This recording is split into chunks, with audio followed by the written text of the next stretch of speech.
कभी आप ब्रह्म मुहूर्त में जगे?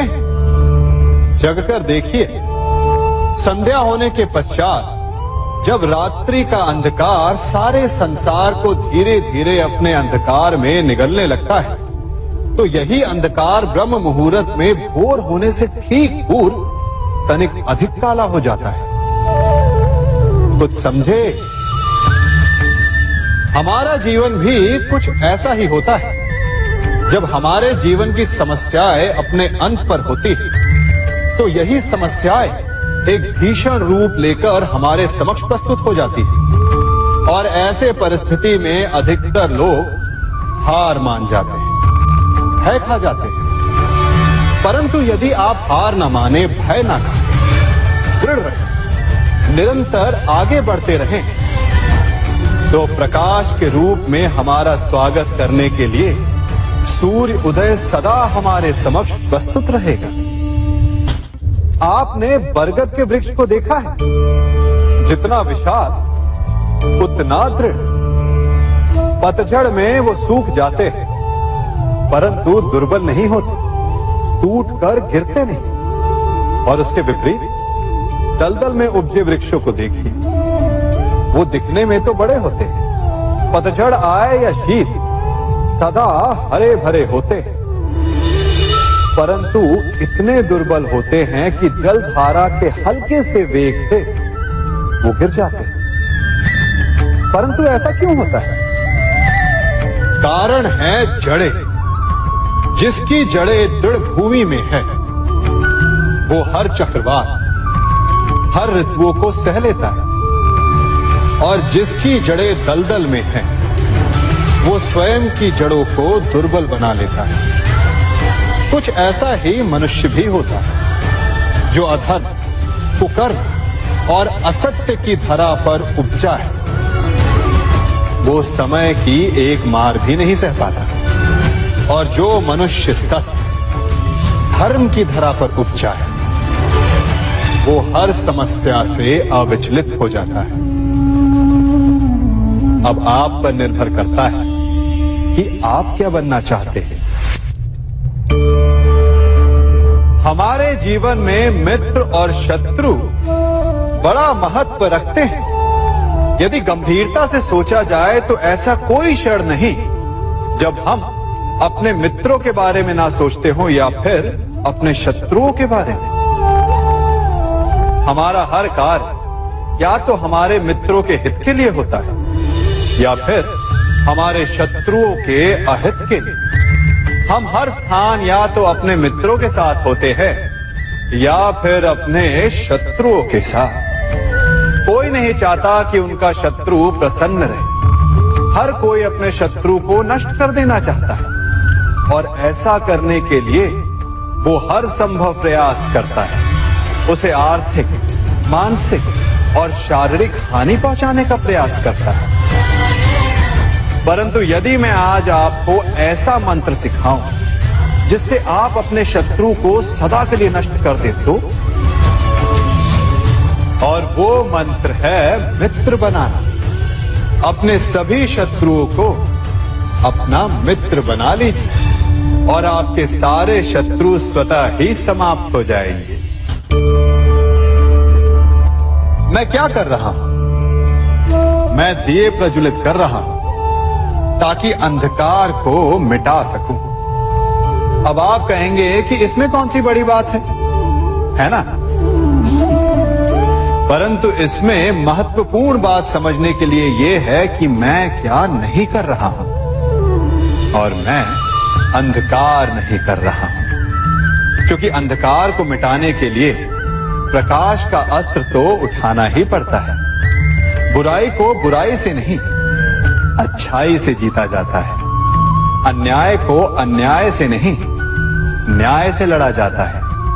क्रोध को क्रोध से नहीं, क्षमा का साथ लेना होता है। ठीक उसी प्रकार एक लोहा लोहे को काटता है, परंतु एक ठंडा लोहा ही गर्म लोहे को काट सकता है। इसलिए यदि आपको अपने जीवन में विजयी होना है तो अपने शस्त्रों को, अपने अस्त्रों को सोच समझ कर उठाइए, क्योंकि एक अनुचित सोच परिणाम पर भारी प्रभाव डाल सकती है। आप सब सोच रहे होंगे कि ये क्या मैं करने लगा। मैं इस पौधे को जड़ से उखाड़ रहा हूं। आश्चर्य हो रहा है ना कि एक पौधे को उखाड़ना या काटना ना केवल एक अपराध है अपितु पाप भी है। तो फिर मुझे ऐसा करने की क्या आवश्यकता पड़ गई? क्योंकि कई बार विनाश ही सृजन तक पहुंचाता है। यदि नया भवन बनाना हो तो पुराने भवन को गिराना पड़ता है। व्यवस्था को परिवर्तित करने के लिए क्रांति लानी पड़ती है। और उसी प्रकार यदि किसी वृक्ष या किसी पौधे की जड़ों में घुन लग जाए या उसका मूल सड़ जाए तो उसे जड़ से उखाड़ देना ही श्रेयस्कर होता है, ताकि उस स्थल पर नए पौधे उपज सके। युद्ध करना पर्याय नहीं, परंतु कभी कभी शांति के लिए युद्ध करना आवश्यक हो जाता है। संसार में सबसे श्रेष्ठ क्या है? फूल या कांटे, प्रेम या घृणा, संपन्नता या दरिद्रता, मित्र या शत्रु? बताइए। अब आप भी कहेंगे कि भला ये कोई पूछने की बात हुई?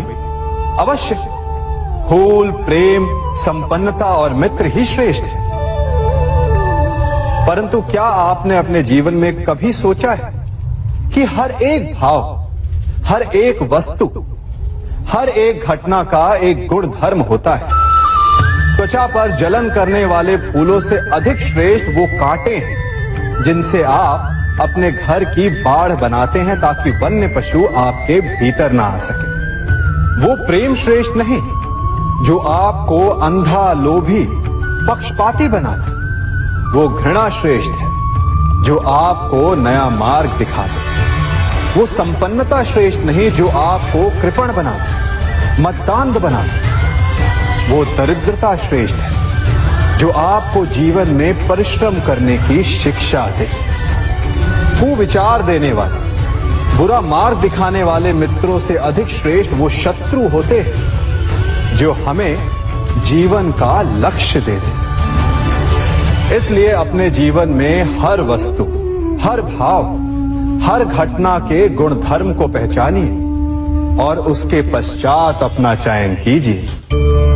स्वर्ण, हम सभी को अपने जीवन में स्वर्ण से कभी ना कभी कुछ ना कुछ थोड़ा या अधिक मोह होता ही है ना?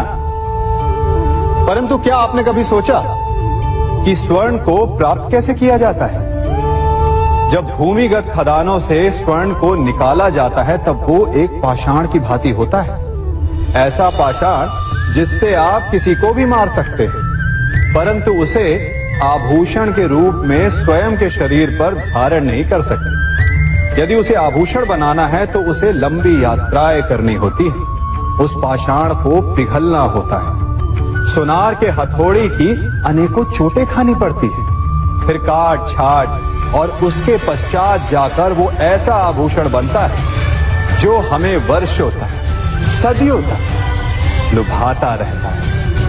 इसलिए यदि आपको समय पर विजय पानी है तो स्वयं के निर्माण पर समय देना होगा। हम सभी सुनते आए कि जो वीर होता है, साहसी होता है, शौर्यवान होता है, उसके समक्ष सारा संसार झुकता है। वीर भोग्य वसुंधर। परंतु वीरता है क्या? शौर्य क्या है? साहस क्या है? साहस युद्ध नहीं, वीरता विजय नहीं, शौर्य कभी ना गिरना नहीं। साहस किसी चुनौती के समक्ष खड़े होने का भाव है, तो वीरता उस चुनौती को उत्तर देने के लिए पूर्ण परिश्रम लगा देना है। और शौर्य का अर्थ है गिरकर फिर से उठने का साहस रखना, बार बार प्रहार करके वीरता दिखाना, निरंतर प्रयास करते रहना, निरंतर परिश्रम करते रहना। इसलिए विजयी होने से अधिक महत्वपूर्ण है शौर्यवान होना, क्योंकि जो शौर्यवान है उसे विजय मिलना निश्चित है।